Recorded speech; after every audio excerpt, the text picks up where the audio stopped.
Josué capítulo 1 diz assim, versículo 1: sucedeu depois da morte de Moisés, servo do Senhor, que este falou a Josué, filho de Nun, servidor de Moisés, dizendo: Moisés, meu servo, é morto. Dispõe-te agora, passa esse Jordão, e tu e todo este povo, a terra que eu dou aos filhos de Israel.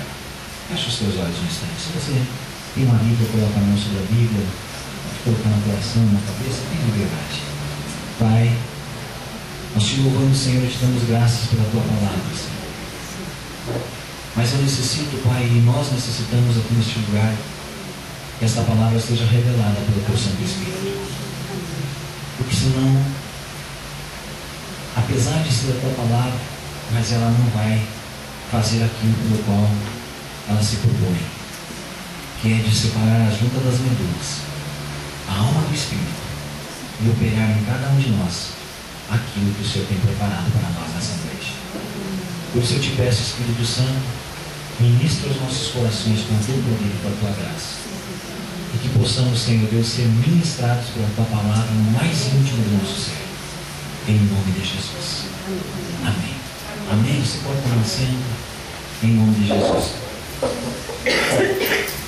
Amados, esse texto da palavra do Senhor no Antigo Testamento, ele é um texto muito pregado, é um texto muito lido, e é um texto muito gostoso porque a gente continua lendo e é uma palavra de poder, onde Deus, num determinado dia, chama um servo chamado Josué para continuar a caminhada de um grande líder.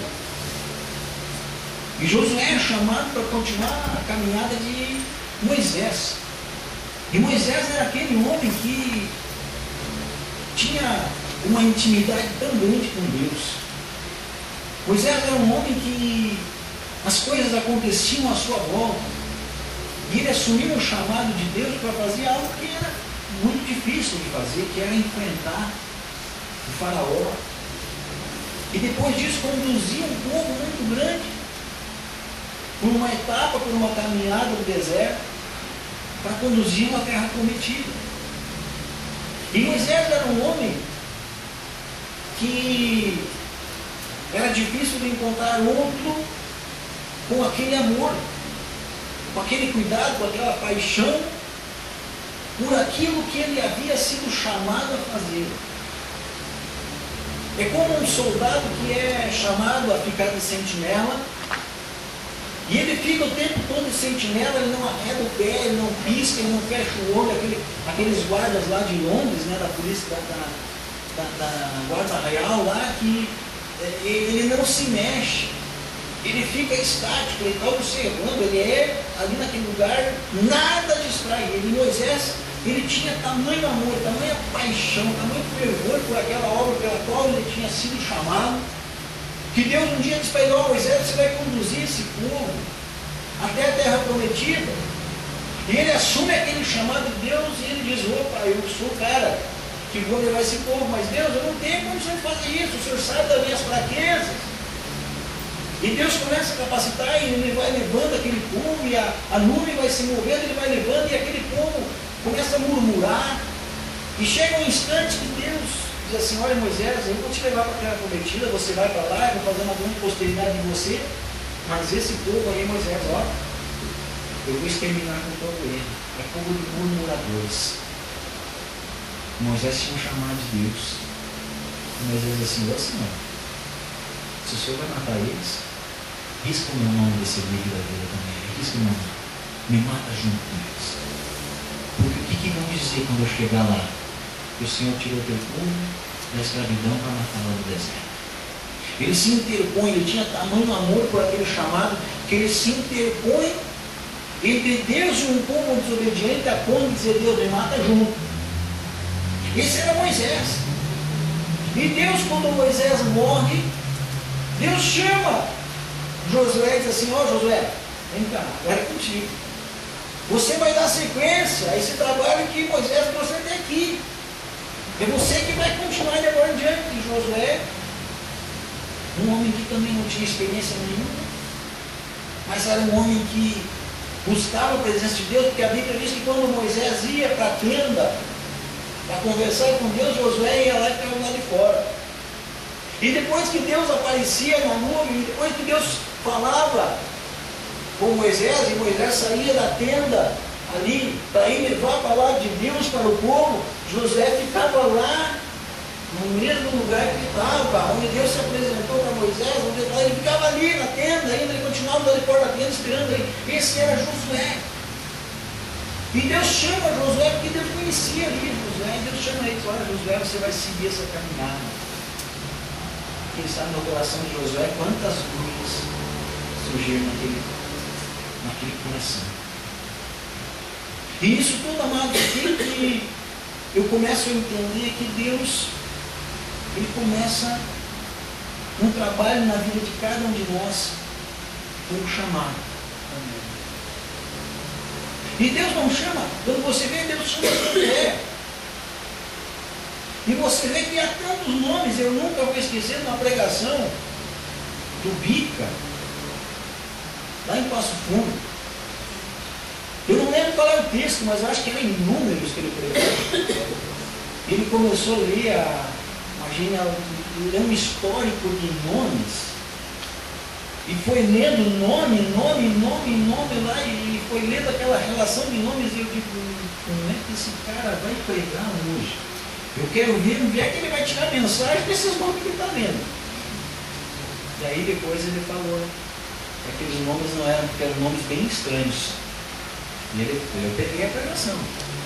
Ele falou assim, você não conhece esse nome aí, mas cada nome desses aqui é conhecido diante de Deus. Você pode pensar que o teu nome não é conhecido pelas pessoas, mas ele é conhecido diante de Deus. Amém. E Josué era conhecido diante de Deus. Mas o interessante, amados, é que muitas vezes nós queremos ser conhecidos diante das pessoas e também diante de Deus. E um texto que tem falado muito forte comigo, e eu estou estudando ele, eu estou remoendo ele, estou meditando ele, em Hebreus 11, que fala sobre os heróis da fé. E Deus tem ministrado tão forte comigo naquele texto de Hebreus 11 que eu vou fazer um estudo para a igreja sobre aquilo ali. Porque normalmente você pega Hebreus capítulo 11, versículo 1, que fala sobre a fé, porque a fé não é sobre as coisas que a gente vê, mas é sobre aquelas que não se vê. Ou se prega o versículo 6 que fala que é impossível agradar a Deus sem fé, porque aqueles que buscam a Deus precisam ter fé. Normalmente esses dois versículos que se prega, e nós pregamos, amados, enquanto pregadores da palavra do Senhor, nós gostamos de pregar uma palavra de poder. E eu estava aqui na igreja uma manhã dessas orando a Deus, e Deus, foi uma daquelas manhãs que eu vim sozinho para a igreja orar. E Deus começou a ministrar comigo, e eu peguei uma coisa que eu nunca faço, que é pegar e abrir a Bíblia aleatoriamente, porque eu gosto de ir estudando os livros. Naquela manhã eu peguei a Bíblia, essa que está aqui em cima, e eu abri aleatoriamente a Bíblia. Tem o Hebreus 11, não faço isso. Eu nunca fiz, porque eu vou achar uma palavra do Deus na minha Bíblia. Nunca fiz isso. Eu tive abrir a Bíblia ali, e abri em Hebreus 11. Eu disse, vou ler. Eu comecei a ler Hebreus 11, fui no primeiro versículo até o último versículo, e eu comecei, Deus começou a trabalhar comigo ali, e eu comecei a ver que fé não era aquilo que eu estava acostumado a ver. Porque muitas vezes nós cremos que fé é só quando acontecem coisas positivas na nossa vida. E ali o escritor aos Hebreus diz que muitos homens e mulheres de fé morreram sem alcançar a promessa. E diz lá no finzinho de Hebreus capítulo 11, que eles ainda estão esperando as bênçãos deles, porque nós não chegamos lá. E Deus vai entregar bênçãos tremendas a eles e a nós quando nós estivermos lá. Com isso que a palavra do Senhor disse assim, que nós estamos rodeados de uma nuvem de grandes testemunhas, ou uma grande nuvem de testemunhas, onde Abraão, Moisés, todos aqueles homens estão torcendo por nós.